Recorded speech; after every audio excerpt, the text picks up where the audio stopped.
Balitang Paris Olympics mga boss, wagi ang ating pambato na si Ira Villegas by unanimous decision kontra kay Yasmin Mautakin ng Morocco. Itong si Ira Villegas pa lang ang ating pambato na kauna-unahang sumalang sa Paris Olympics 2024 kung saan ay umarangkada kaagad dito sa flyweight division. Abangan naman natin ang mga susunod na sasalang sa Paris Olympics 2024. Sila Nesty Peticio, Yomer Marshall, Herji Bakdayan at Carlo Paalam.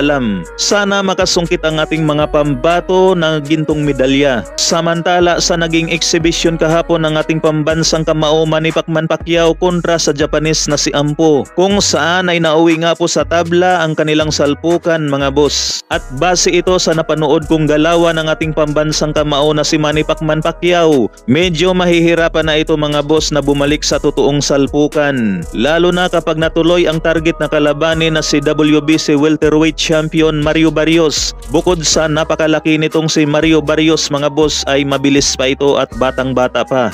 Kung kayo ang tatanungin mga boss, dapat ba bang sumagupa si Pacquiao sa isang totoong champion? Paki-comment po sa ibaba.